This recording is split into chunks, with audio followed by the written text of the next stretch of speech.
Te doy muchas gracias, Señor, por este tiempo tan hermoso que nos has permitido vivir. Gracias por mis hermanos de la Iglesia Fe Viva. Gracias por el trabajo que ellos están haciendo.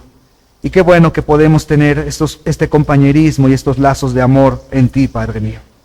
Te doy gracias por la vida de Fátima también. Pido que tú le ayudes en su desarrollo, en su crecimiento y en su madurez cada día más, Señor.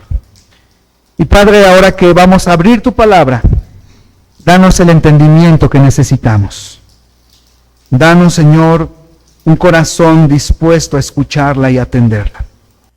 Y que esta mañana, Señor, el nombre de tu Hijo Jesucristo sea glorificado a través de esto. Te lo suplico en Cristo Jesús, Señor nuestro. Amén. Este año, hermanos, estamos estudiando acerca del avivamiento. Queremos que este año nuestra iglesia sea avivada por el poder de nuestro Señor. ¿Cuántos ya aprendieron el versículo lema de este año? ¿Cuántos ya lo aprendieron? Levanten la mano los que ya lo aprendieron. Bien. Nuestro hermano José, ¿verdad? Así que él, como dice la Biblia, él es como Noé, él nos condena a todos, ¿verdad? Si él ya pudo, todos podemos aprenderlo. ¿Cuál es el versículo? Habacuc capítulo 3. Versículo 2, pueden proyectarnos Habacuc, capítulo 3, versículo 2, este es nuestro versículo que va a ser nuestro lema durante todo este año. ¿Qué dice, hermanos? Léanlo. Oh Jehová, he oído tu palabra y temí. Oh Jehová, aviva tu obra en medio de los tiempos. En medio de los tiempos, hazla conocer de la misericordia. En la ira, acuérdate de la misericordia. Hermanos, este es nuestro versículo para este año. Oh Jehová, he oído tu palabra. Oh Jehová, aviva tu obra en medio de los tiempos. Aviva tu obra en medio de los tiempos. En medio de los tiempos, hazla conocer. En la ira, acuérdate de la misericordia. Necesitamos avivarnos, hermanos. Necesitamos que nuestro corazón sea avivado para seguir adelante, para hacer la obra de nuestro Dios, para buscarle con todo nuestro corazón, para ser cada día mejores hijos suyos. Y hemos estudiado, hermanos, en estos domingos de inicio del año acerca del gran ayudador que tenemos, que es el Espíritu Santo, el cual nos ayuda para poder avivar esa obra en nuestro corazón. Él es el consolador, Él es el Espíritu de verdad, Él es, como veíamos hace 2 semanas, la presencia misma de Cristo en nuestra vida, que nos enseña, nos alienta, nos exhorta, nos redarguye. Estamos así, estamos allí con el Espíritu de Dios, que Él es el que nos ayuda a seguir adelante. La semana pasada nuestro hermano José nos desafiaba a predicar el Evangelio, a compartir la palabra, pero hermanos, eso nace de un corazón avivado. Queremos un avivamiento y ese avivamiento se va a mostrar también en el servicio que demos a nuestro Dios. Y el tema de esta mañana, precisamente, quiero compartirte acerca de esto. Vamos a avivar nuestro corazón, pero vamos a servir al Señor también. Y vamos a servirlo con un ánimo constante, con un espíritu fervoroso. Yo creo, hermanos, que algo que produce gozo en la vida de todo creyente es servir al Señor. Produce gozo. Y no estoy hablando, hermanos, no estoy hablando de que vayas a un instituto bíblico y te prepares y seas un pastor, un misionero, no. Estoy hablando del contexto de la iglesia, estoy hablando de lo que hacemos para el Señor dentro de la congregación. Servir al Señor produce gozo, ¿sí o no? Amén, claro que sí, que hay un gozo para cuando nosotros servimos al Señor, pero ese gozo tiene que mantenerse. Ese gozo tiene que mantenerse. Cuando hablamos de gozo, no hay mejor carta o mejor manual en la Biblia que la carta a los Filipenses.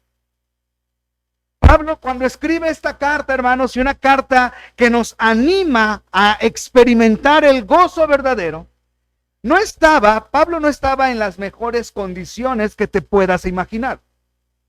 no estaba cómodamente en su casa, no estaba cómodamente en su oficina, ¿verdad? Escribiendo esta carta. No tenía un bonito panorama que observar cada vez que escribía. Tenía una persona al lado y se la cambiaban cada determinado tiempo. Él estaba preso en Roma y estaba esperando su sentencia. Esta carta a los filipenses fue escrita desde la prisión. Pero hermanos, en esta carta, el apóstol Pablo expresa gratitud hacia los creyentes de Filipo, porque era una iglesia que se había acordado de él en su sostenimiento. Y fielmente le había sostenido, y aquí en esta carta podemos ver un corazón agradecido de parte del apóstol Pablo. Pero lo más importante, revela cuál es el secreto del gozo cristiano. Y nos lo hace ver, por ejemplo, en Filipenses capítulo 4, versículo 4, si me haces favor de buscarlo y leerlo conmigo. Filipenses 4:4. ¿Qué dice allí la palabra de Dios, hermanos? Léanlo fuerte. ¿Qué dice? Regocijaos en el Señor siempre. Otra vez os digo, regocijaos. Regocijaos en el Señor. ¿Cuándo, hermanos? Siempre. Regocijaos en el Señor siempre. Otra vez os digo, regocijaos. Filipenses 4:6. ¿Qué dice el versículo 6, hermanos? ¿Qué dice? Por nada estéis afanosos, sino sean conocidas vuestras peticiones delante de Dios en toda oración y ruego con acción de gracias. Por nada estéis afanosos. Cuando el afán llega a nuestro corazón, se va la confianza en Dios y se va también el gozo de nuestro Dios que Él produce en nosotros. Y dice el apóstol Pablo, por nada estéis afanosos. Sean conocidas vuestras peticiones delante de Dios. ¿Qué dice Filipenses capítulo 4, versículo 12 y versículo 13, hermanos? Filipenses 4, 12 y 13. Léalo bien fuerte. ¿Qué dice? Sé vivir humildemente y sé tener abundancia. En todo y por todo estoy enseñado. Así para estar saciado como para tener hambre. Así para tener abundancia como para padecer necesidad. Todo lo puedo en Cristo que me fortalece. Todo lo puedo en Cristo que me fortalece. La fuente del gozo. Filipenses 4:7, léelo por favor. Filipenses capítulo 4, versículo 7, ¿qué dice? Y la paz de Dios, que sobrepasa todo entendimiento, guardará vuestros corazones y vuestros pensamientos en Cristo Jesús. ¿Trae gozo esto al corazón? Claro que sí trae gozo al corazón. Así que si tú algún día te sientes un poquito apagado, lee la carta a los filipenses. Y regocíjate en el Señor.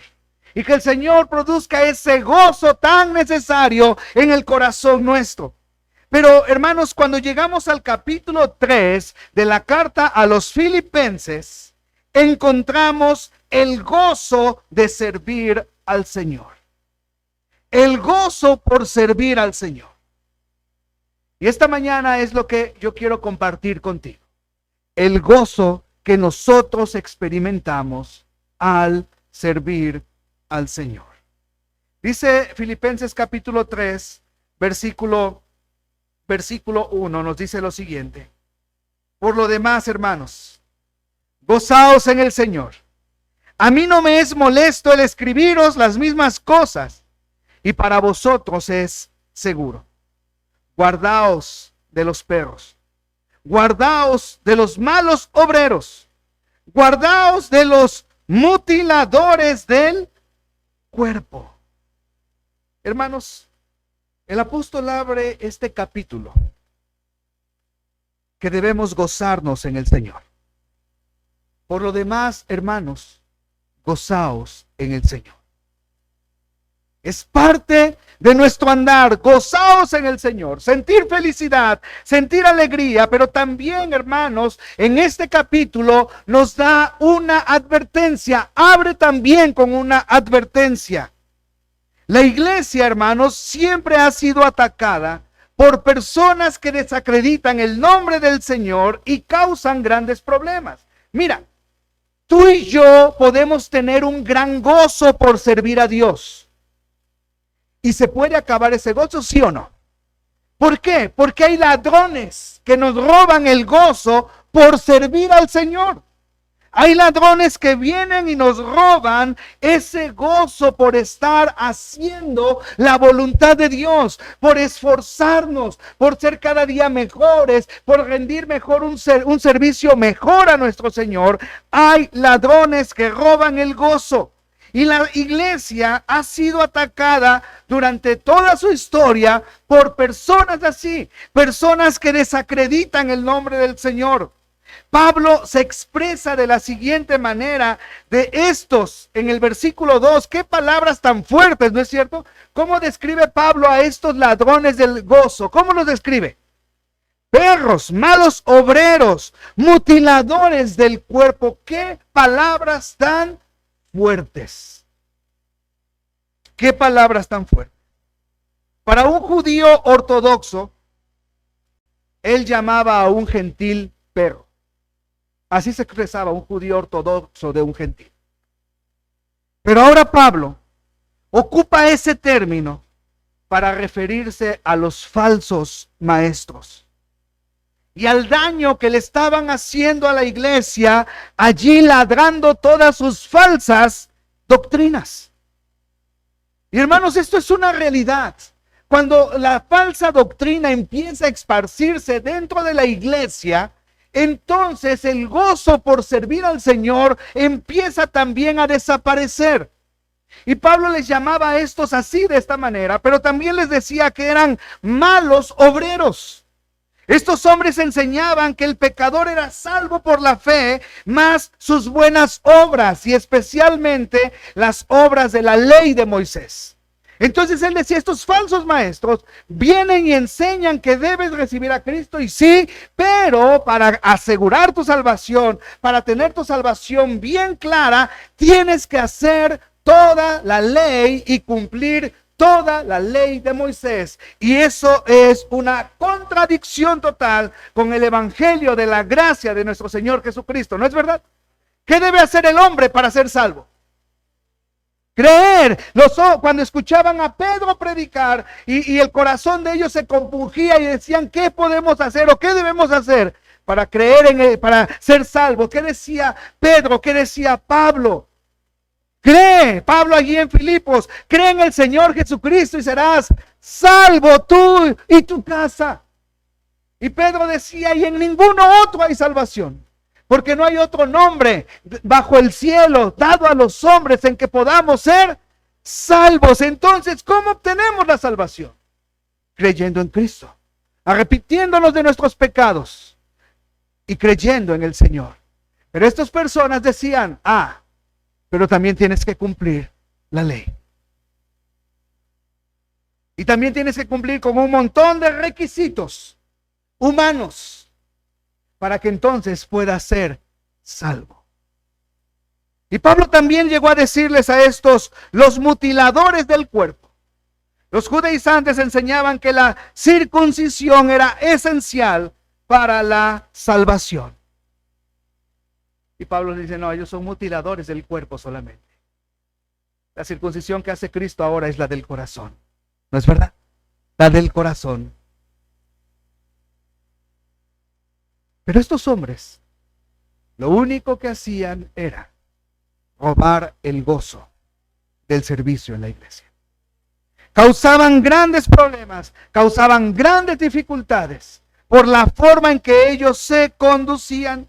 Y mira cómo se expresa Pablo también de ellos. Lee por favor allí en Filipenses 3, verso 18 y verso 19. ¿Qué dice, hermano? Léelo fuerte. ¿Qué dice? Porque por ahí andan muchos, de los cuales os dije muchas veces, y aún ahora lo digo llorando, que son enemigos de la cruz de Cristo, el fin de los cuales será perdición, cuyo Dios es el vientre, y cuya gloria es su vergüenza, que solo piensan en lo terrenal. Imagínate, Pablo dice, yo se los he advertido y ahora les vuelvo a repetir esto, y lo hacía llorando porque estos eran enemigos de la cruz de Cristo. Y si algo le causaba dolor y pena a Pablo, era precisamente esto: aquellos que se oponían al evangelio, aquellos que iban en contra. Les llegó a decir a los Gálatas: no es que haya otro evangelio, sino que ellos predican un evangelio diferente, pero no es el evangelio de gloria el que vino a dar nuestro Señor Jesucristo. Y Pablo le decía a la iglesia llorando: estos son enemigos de la cruz de Cristo, el fin de los cuales será su perdición. Será su perdición. Pedro llama a estos hombres como nubes sin agua, como árboles frutales muertos y 2 veces desarraigados. El fin de ellos será su perdición, porque su Dios es el vientre, sus ganancias deshonestas, y su gloria es su propia vergüenza. ¿Por qué? Porque solo piensan en lo terrenal. Estos falsos solo piensan en lo terrenal. Y ese es el motivo de grandes problemas en la iglesia. Hermanos, atendamos esta advertencia. No nos dejemos engañar por ellos. O peor aún, no lleguemos nosotros a convertirnos en unos de ellos. Porque en algunas ocasiones no llegan de fuera, sino de dentro de la congregación salen personas así. El mismo Pablo llegó a alertar de esta situación a los pastores. Ahí en Hechos capítulo 20, cuando Pablo se está despidiendo de un grupo de pastores, los junta a ellos y les dice lo siguiente. Hechos capítulo 20, versículo 29 y verso 30 lo dice: porque yo sé que después de mi partida entrarán en medio de vosotros lobos rapaces que no perdonarán al rebaño. Eso le está advirtiendo Pablo a este grupo de pastores. Sé que cuando yo me vaya, van a entrar en la iglesia, ¿quiénes? Lobos rapaces que no perdonarán al rebaño, porque no tienen amor por las ovejas, porque su preocupación no es alimentar y guiar e instruir a las ovejas, sino motivaciones incorrectas para su propio beneficio. Pero ve el versículo 30, hermano. Y de vosotros mismos se levantarán hombres que hablen cosas perversas para arrastrar tras sí a los discípulos. Qué duro versículo. De entre nosotros mismos se levantarán hombres falsos que hablen cosas perversas. Cosas perversas. Yo te decía y te preguntaba, mejor dicho, hace rato: ¿hay gozo por servir al Señor? Sí lo hay. ¿Hay ladrones que han robado tu gozo por servir al Señor? También. Qué triste. Qué triste. Qué triste que dentro de la iglesia hayan ladrones que roben el gozo por servir a Dios. Pero esta es una advertencia que debemos considerar, hermano. Esta es una advertencia que puede pasarnos a nosotros en el desarrollo de nuestro servicio al Señor.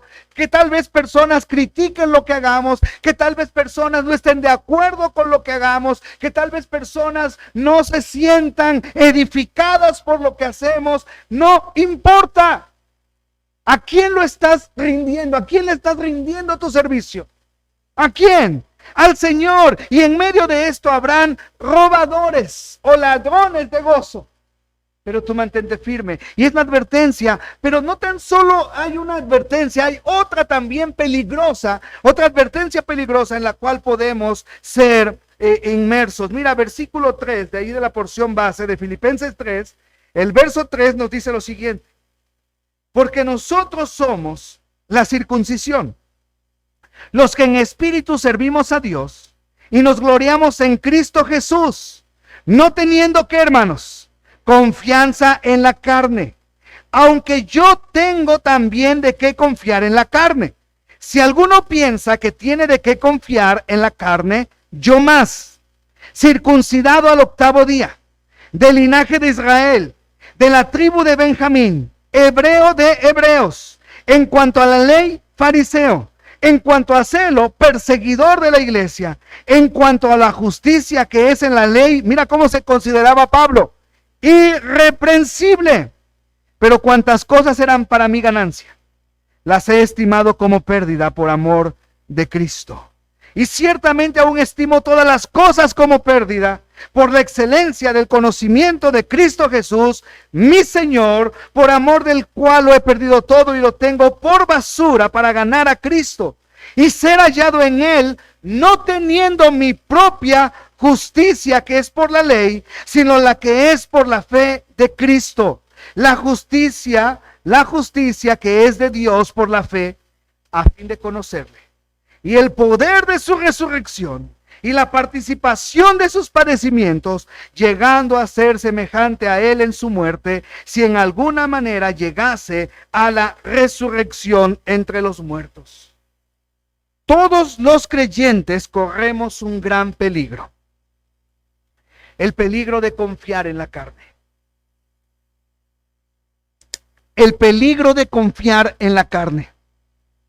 Es por eso que el apóstol Pablo lo deja muy en claro. Nosotros somos los que servimos en espíritu a Dios. Y nos gloriamos ¿en quién? En Cristo Jesús. En Cristo Jesús. No teniendo confianza en la carne. La carne es la concupiscencia que está dentro de nosotros. La carne son esa lista de obras pecaminosas que está allí en Gálatas, que está dentro de todo ser humano, y los hijos de Dios no estamos exentos de ninguna de estas cosas. Y dice la Biblia que nosotros no tenemos confianza en la carne. Si confiamos en la carne, el gozo desaparece. Si alguien tenía en qué confiar en la carne y gloriarse delante de cualquier persona, era el apóstol Pablo, ¿no es verdad? Y él hace una lista de todas sus credenciales. Él hace una lista que había cumplido la ley desde el principio. Había sido circuncidado al 8º día, que era un israelita genuino, que era descendiente de la tribu ¿de quién? De Benjamín, donde salió el primer rey de Israel, Saúl. Él, en cuanto a la ley, en cuanto a su práctica, que era fariseo, llegó a decir que era irreprensible. Y él superaba por mucho a muchos de sus contemporáneos.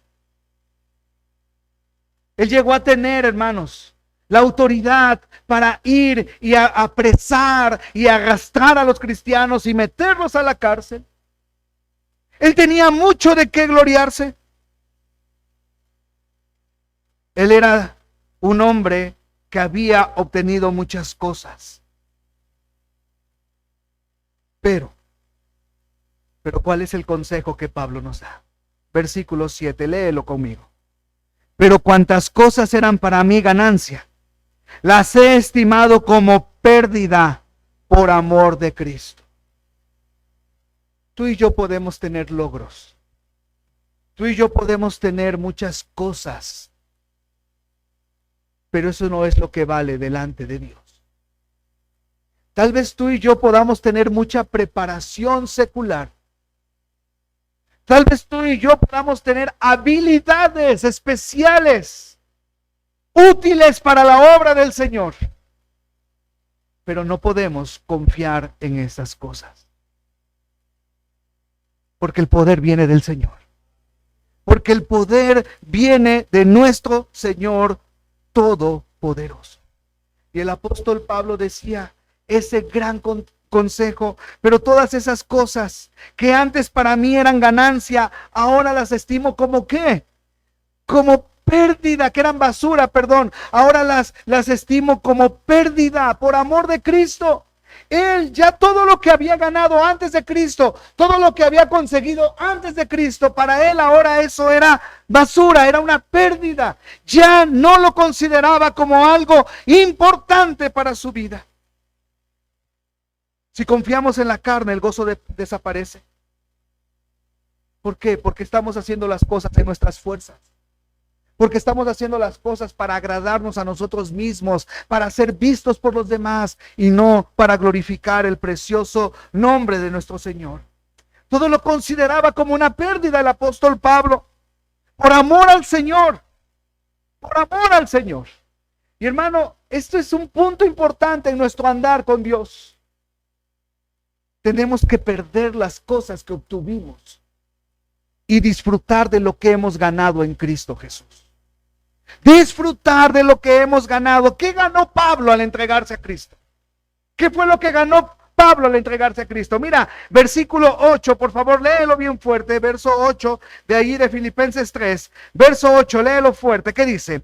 Y ciertamente aún estimo todas las cosas como pérdida por la excelencia del conocimiento de Cristo Jesús, mi Señor, por amor del cual lo he perdido todo y lo tengo por basura para ganar a Cristo. ¿Qué ganó Pablo, hermanos? A Cristo y el conocimiento de Cristo. El conocimiento de Cristo, esto es tener una relación personal con Él a través de la fe. Cuando tú llegas a Cristo, lo más importante que ganas es a Cristo mismo. Es el conocimiento, el conocerle a Él. Y el primer acercamiento que tenemos a Cristo es el conocimiento a la salvación, ¿no es verdad? ¿Qué dice Juan 17:3? Juan 17:3 nos dice lo siguiente: y esta es la vida eterna, que te conozcan a ti, el único Dios verdadero, y a Jesucristo a quien has enviado. Así que, hermano, todos tus logros, todos mis logros en este mundo quedan opacados cuando conocemos a Cristo. Cuando conocemos a Cristo y podemos entender que Cristo es muchísimo mejor que cualquier cosa terrenal que podamos poseer. Pero ese conocimiento tiene que ir avanzando. Esa es la primera entrada cuando tú conoces a Cristo y le entregas tu corazón a Él. Pero ese conocimiento tiene que ir creciendo. Cada día más. El apóstol Pablo decía: yo me esfuerzo por conocer más a mi Señor. Y mira que Pablo llegó a conocer a Cristo de una manera extraordinaria, ¿no es verdad? ¿Cuánto conoces de Cristo? Ya eres salvo. Pero ¿cuánto estás conociendo a Cristo diariamente, querido hermano? ¿Cuánto de Cristo es estampado en tu vida, en tu mente, en tus palabras, en tus actos? Hermano, no hay mayor cosa que cada día conocer más a nuestro Señor. Y este conocimiento lo obtienes ahí cuando estás a solas con el Señor. Ahí cuando estás cara a cara con el Señor, hablándole a través de tus oraciones y Él hablándote a través de la palabra. Ahí viene el conocimiento verdadero de Cristo. Y eso debe ser un tesoro grandioso para nosotros. Cuando entramos a una fábrica, a una empresa a trabajar, nos dan un manual de procedimientos, ¿no? ¿Y qué tienes que hacer con esos manuales? Estudiarlos y conocerlos. ¿No es verdad? ¿Por qué? Si aquí tenemos el conocimiento de Cristo, ¿por qué lo tenemos cerrado, guardado allí en nuestra repisa? Usándola solamente los domingos, o dejándola en la cajuela de nuestro carro para que no se nos olvide el día domingo. ¿Por qué? Si el conocimiento lo tenemos aquí y es lo que hemos ganado en Cristo Jesús. Conocerle cada día más. Pero también ganó otra cosa. Versículo 9, por favor léelo conmigo. Verso 9. ¿Qué dice? Y ser hallado en Él, no teniendo mi propia justicia que es por la ley, sino la que es por la fe de Cristo. La justicia que es de Dios por la fe. ¿Qué ganó Pablo, hermanos? La justicia de Cristo. La justicia de Cristo. Pablo durante muchos años vivió en su propia justicia que lo llevaba al orgullo. ¿No es cierto? ¿Cuántos de nosotros no vivimos antes de Cristo siendo orgullosos y jactándonos de nuestros logros? Justificándonos delante de los demás lo que nosotros sí habíamos alcanzado, lo que nosotros sí habíamos logrado. Y eso nos llevaba a un orgullo, ¿no es verdad? Pero ahora comprendía muy bien Pablo lo que era la justicia en Cristo. La justicia en Cristo. La palabra justicia significa poner en la cuenta de alguien algo. Poner en la cuenta de alguien algo. Pablo se dio cuenta que él estaba en bancarrota, que tal vez había adquirido muchas cosas en este mundo, que tal vez aventajaba a muchos de sus contemporáneos, pero descubrió, cuando llegó a Cristo, descubrió que él estaba en bancarrota. Cuando Pablo confió en Cristo, se dio cuenta de algo maravilloso, hermano, y esto tenlo en tu mente y en tu corazón, que sus pecados habían sido cargados a la cuenta de Cristo. Y ahora él era declarado justo, sin culpa delante de Dios. Y esa es una gran ganancia, hermano. Hemos ganado el conocimiento de Cristo. Hemos ganado la justicia de Cristo. De tal modo que tú y yo, en este momento, si tú ya tienes a Cristo en tu corazón verdaderamente, delante de Dios has sido declarado justo, sin culpa. No tienes que pagar absolutamente nada. ¡Qué bendición!, ¿no es cierto? ¿Vale la pena esta ganancia por perder todas las cosas del mundo? ¿Sí o no? Claro que sí. Ahora, ¿qué significa perder las cosas del mundo? ¿Qué significa perder las cosas del mundo? Significa no amarlas con todo el corazón. Porque al final de cuentas estamos en este mundo, ¿no? Pero nuestro amor debe ser por el Señor. Y nuestro enfoque debe ser por lo que Dios nos ha provisto, que es el conocimiento de su Hijo y es la justicia de su Hijo, y estar agradecidos por esto. Qué bendición es lo que Cristo nos ha dado. Dice el apóstol Pablo en 2 Corintios capítulo 5 versículo 21, el que no conoció pecado, por nosotros lo hizo pecado, para que nosotros fuésemos hechos justicia de Dios en él. Qué gran bendición. Pero ¿qué otra cosa ha ganado el apóstol Pablo y nosotros también? Verso 10, hermanos, búscalo y léelo conmigo. Verso 10 de la porción base. Versículo 10. ¿Estamos allí? Léelo. A fin de conocerle y el poder de su resurrección y la participación de sus padecimientos, llegando a ser semejante a él en su muerte, si en alguna manera llegase a la resurrección de los muertos. ¿Qué ganó, hermanos? ¿Qué ganó? Según estos versículos, ¿qué ganó Pablo? ¿Y qué ganaste tú? ¿Qué gané yo? ¿El poder de qué?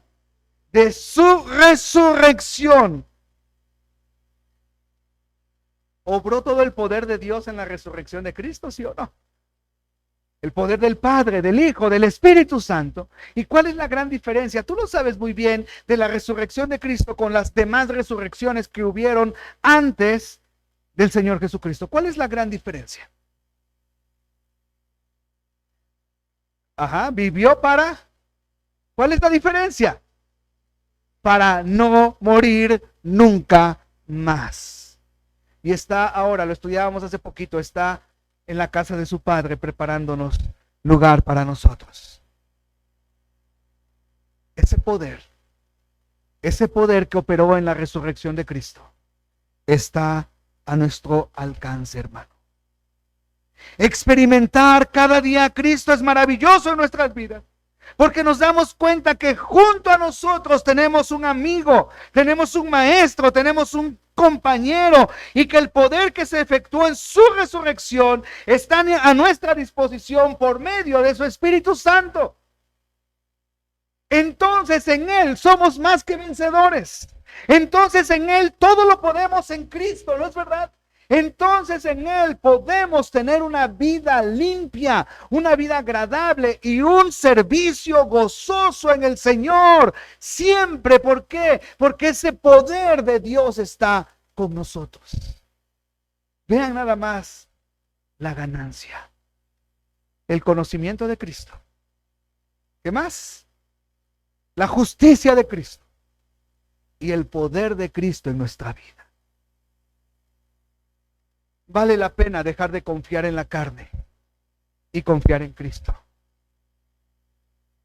Qué triste será que cuando Cristo venga nos halle en nuestra propia justicia, ¿no? Qué triste será.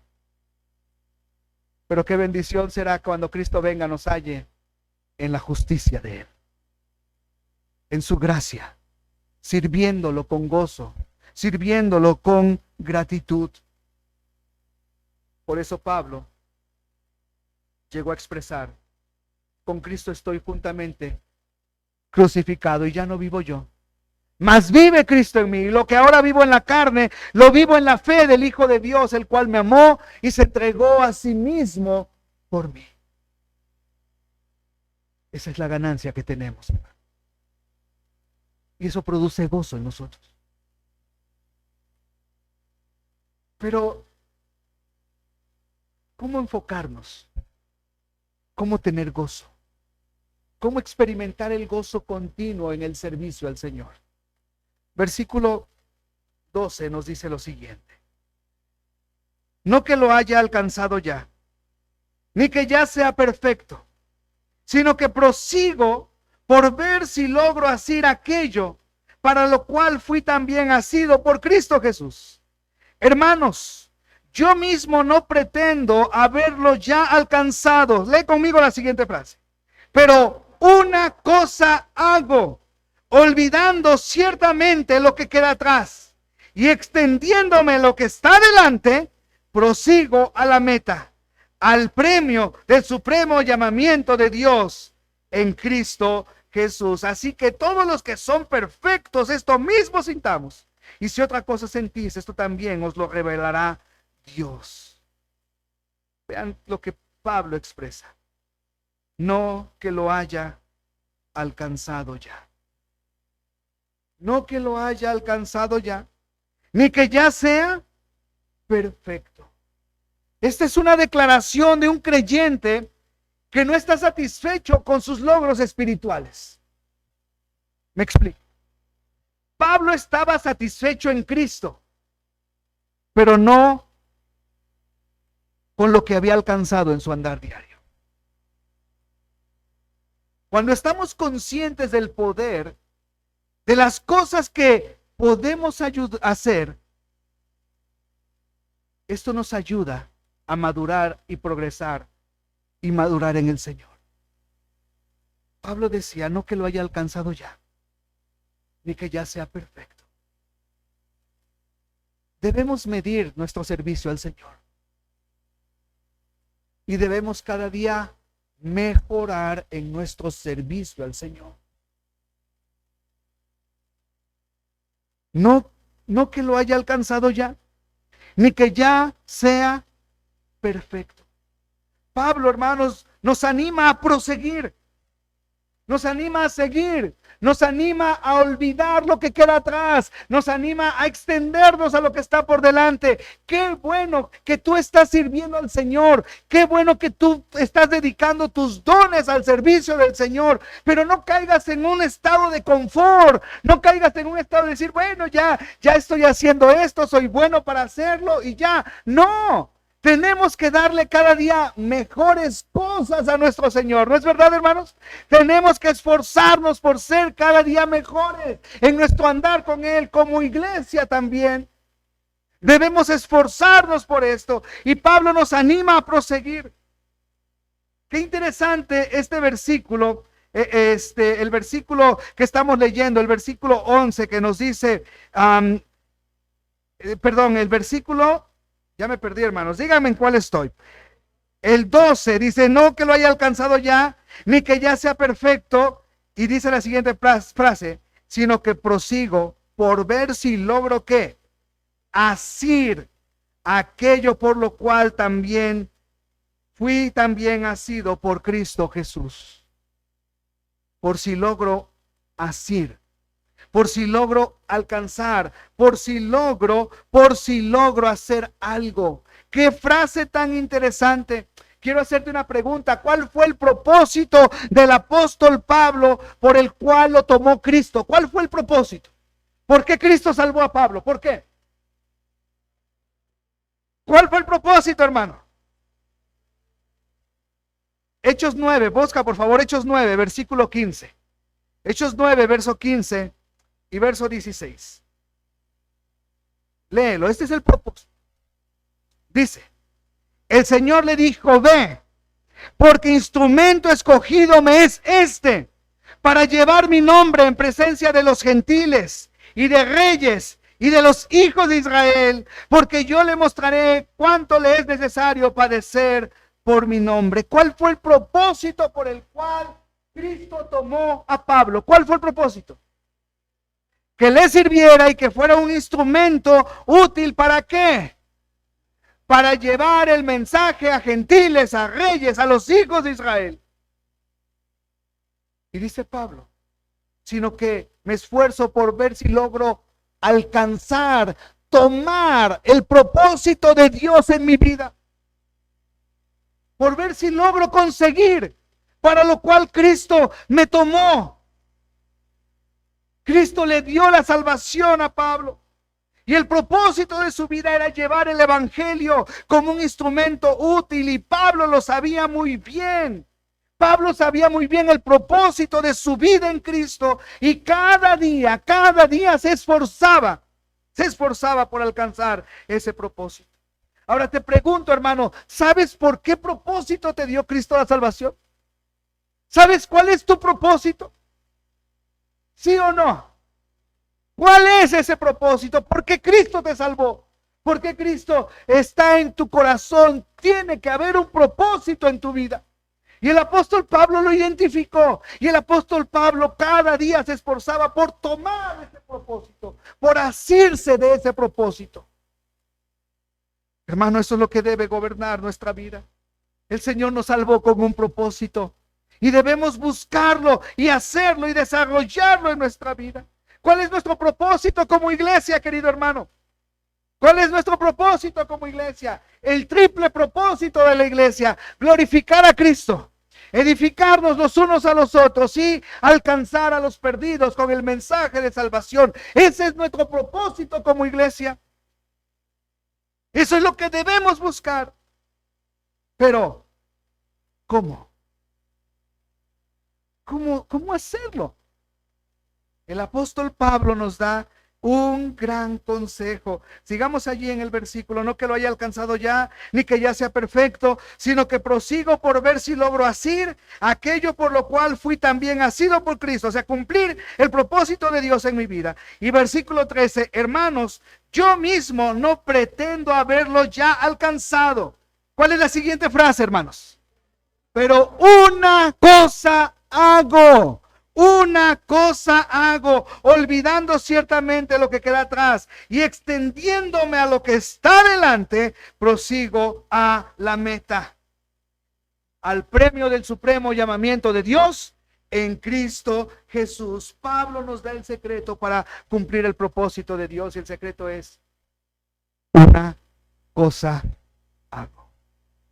Sí, olvido lo que está atrás y me extiendo a lo que está delante, pero una cosa hago. Es una frase muy importante en la Biblia. Una cosa es una frase muy importante en la Biblia. La encontramos en Marcos 10:21. La encontramos en Marcos 10:21 cuando Cristo habla con un joven rico. ¿Te acuerdas? Marcos 10:21. Dice la palabra de Dios, proyéctanos ahí por favor, hermanos, y léanlo conmigo. Dice, entonces Jesús, mirándole, le amó y le dijo, ¿qué cosa?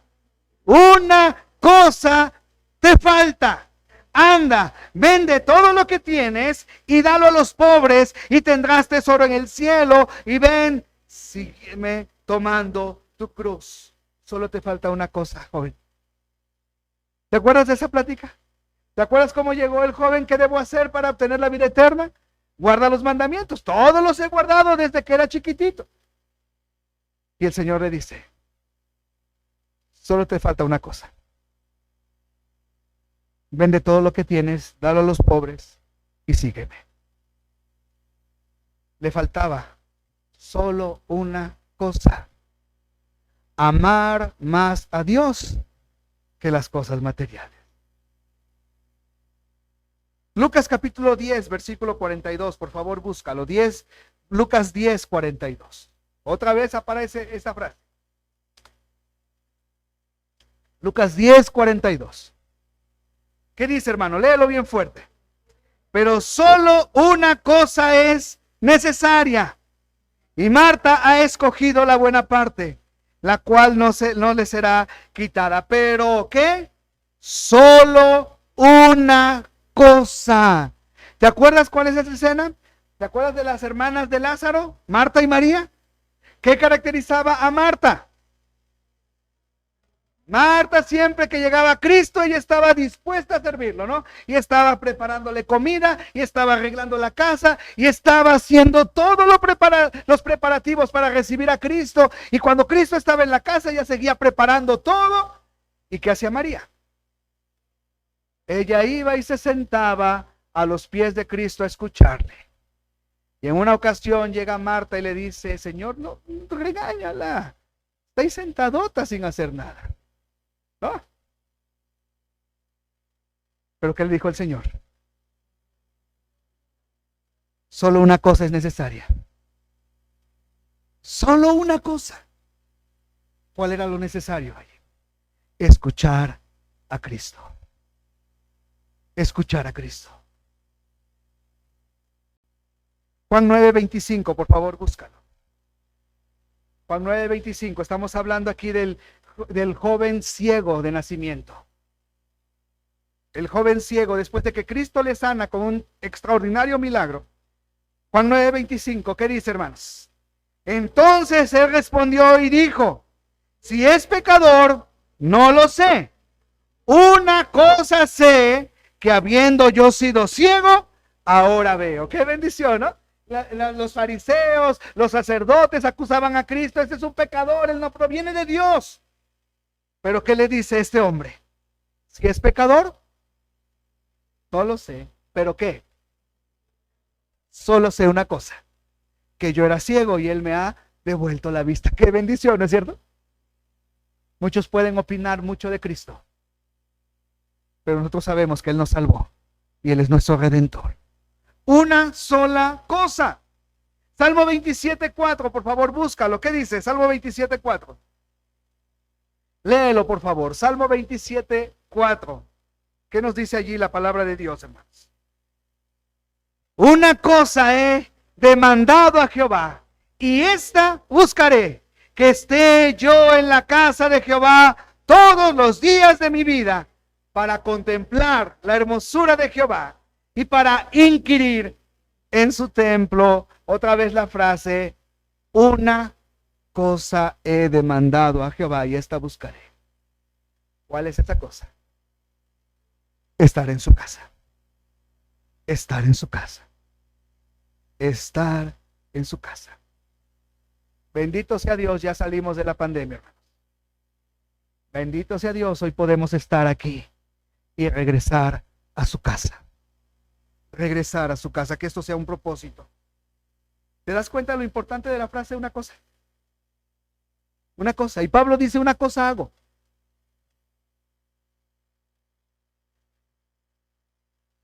Fue esta la decisión que produjo un cambio total en la vida de un hombre llamado Moody, apellidado Moody. Moody fue un extraordinario evangelista. Antes de la tragedia del incendio en Chicago en 1871, el señor Moody estaba ocupado en la promoción de la escuela dominical y en reuniones evangelísticas y en muchas otras actividades. Pero después del incendio, decidió dedicarse exclusivamente al evangelismo. Una cosa hago, se hizo realidad en su vida. Como resultado, Millones de personas oyeron el evangelio de Cristo. Millones. El problema muchas veces de nosotros es que queremos hacer mucho y no hacemos nada. Enfócate en una cosa, hermano. Enfócate en una cosa. ¿Cuál es el propósito de Dios para tu vida? Y enfócate en eso.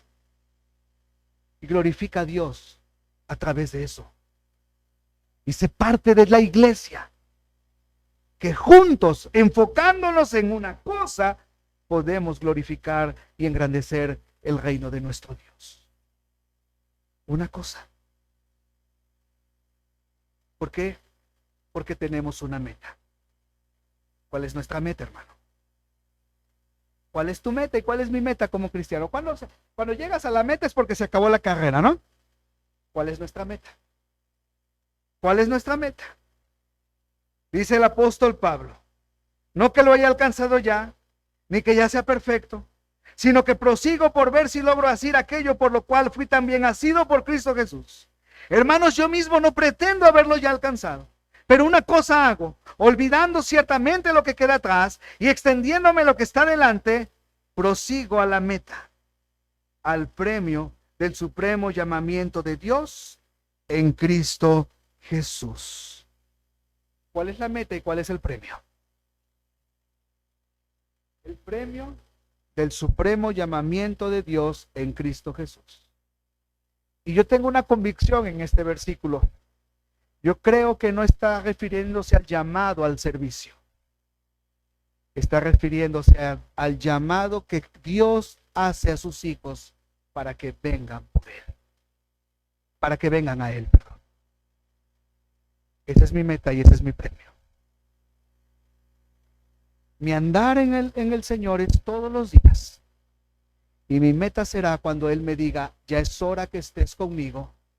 Y mi premio será verle cara a cara. Así que nuestro andar en el Señor no termina hasta que Él nos llame a su presencia o hasta que Él rompa los cielos y nos llame para estar con Él en el arrebato de la iglesia. Esa es nuestra meta y ese es también nuestro premio, querido hermano. Así que debemos extendernos para llegar a esa meta y llegar a ese precioso premio.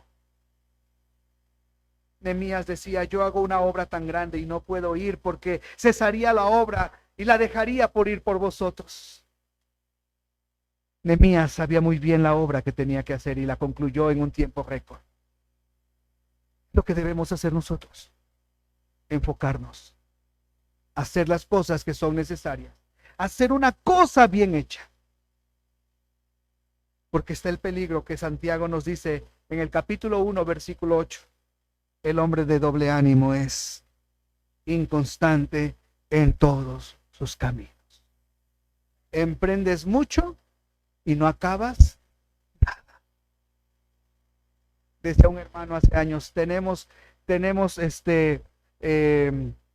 galope de caballo fino y trote de caballo viejo. ¿Verdad? Arrancamos muy bien y después se nos apaga la fuerza. Porque se nos pierde el gozo. Pero el gozo lo podemos mantener, ¿por qué, hermano? Porque Cristo produce ese gozo en nuestro corazón. Porque hago una cosa. Porque me enfoco en algo. Porque tengo una meta. Porque tengo un premio. Porque estoy sirviendo al Señor.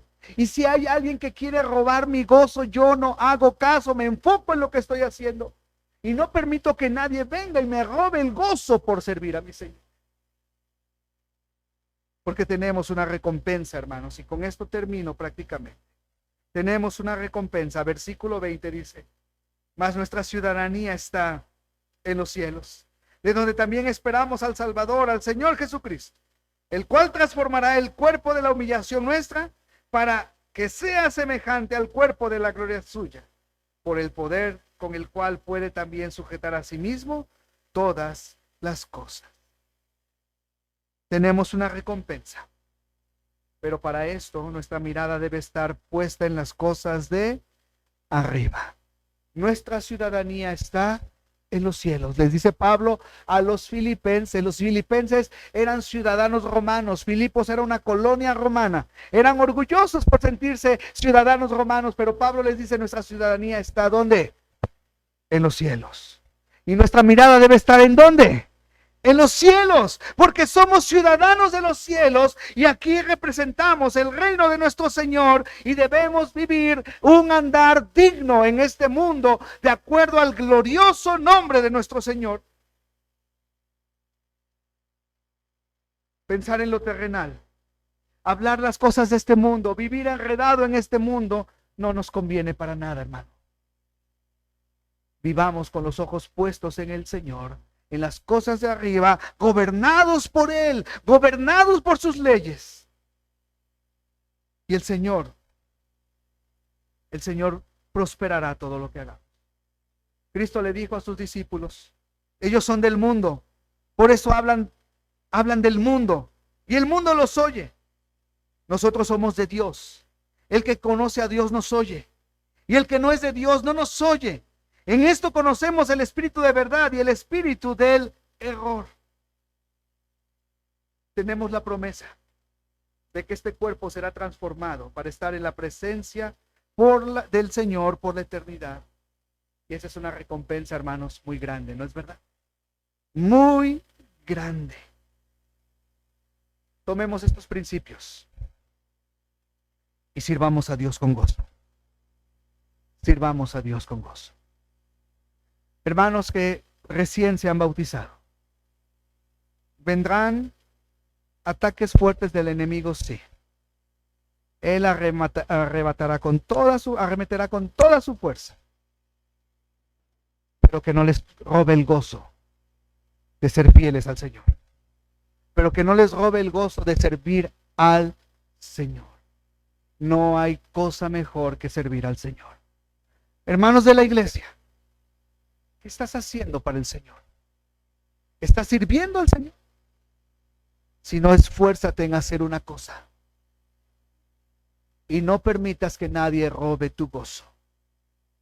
Pero por favor también, no seas tú de los que le roba el gozo al hermano por servirlo. Dura cosa será estar entregándole cuentas a Dios de lo que hicimos en su iglesia. Sirvamos a Dios con gozo. Filipenses 3, el secreto para el gozo del servicio al Señor. Puestos en pie, vamos a orar, por favor, cierren todos sus ojos y oremos al Señor.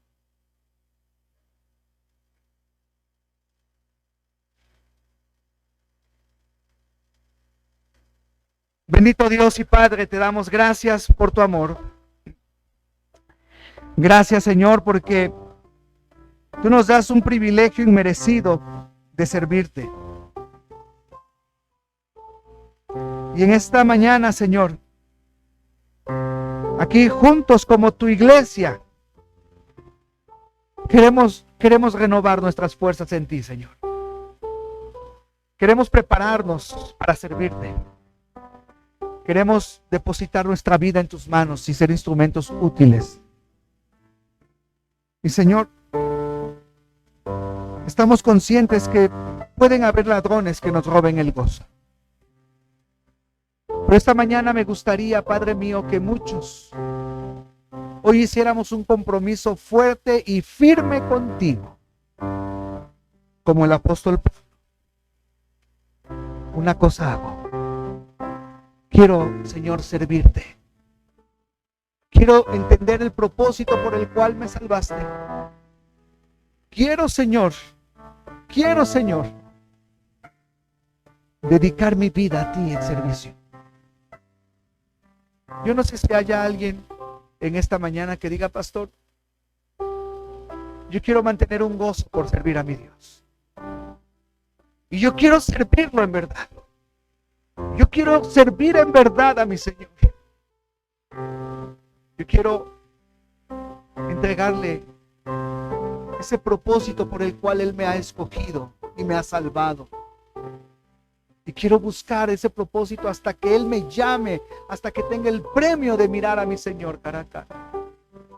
No sé si hay alguien esta mañana que diga, pastor, ore por mí porque yo quiero mantener el gozo de servir a mi Dios siempre y no decaer. Levanta tu mano, déjame orar por ti. Gracias a Dios, gracias a Dios, gracias a Dios. Bendito sea el Señor. Gracias a Dios, gracias a Dios. Gracias a Dios por lo que está tomando esta decisión. Bendito sea Dios, gracias a Dios. Gracias a Dios, gracias a Dios. Puedes bajar tu mano. Yo no sé si hay alguien aquí que aún no ha entregado su vida a Cristo. Aún no ha pedido perdón por sus pecados. Aún no se ha arrepentido por sus pecados. Pero si hay alguien con un deseo así, me gustaría orar por usted también. Habrá alguien que diga, pastor, yo quiero entregarle por primera vez a Cristo mi vida. Quiero pedirle perdón por mis pecados. Quiero que Él habite en mi corazón y me dé una nueva vida. ¿Habrá alguien que quiera recibir a Cristo esta mañana por primera vez? Levante su mano, déjeme orar por usted. Si me dice, pastor, ore por mí, yo quiero entregarle mi vida a Cristo. Reconocer que soy pecador y que necesito su perdón y su vida eterna. ¿Habrá alguien? Levante su mano, déjeme orar por usted. Tal vez es el único o la única. No importa, Cristo murió por ti. ¿Habrá alguien esta mañana? Si no es así, Señor, te damos muchas gracias por las decisiones que hoy se han tomado. Te damos gracias, Señor, porque ha caído en una muy buena tierra tu palabra esta mañana. Yo te pido que nos ayudes, Señor, a mantener un gozo constante en tu servicio. Aviva, Señor, tu obra en medio de los tiempos. Aviva nuestros corazones, te lo suplico. En Cristo Jesús, Señor nuestro.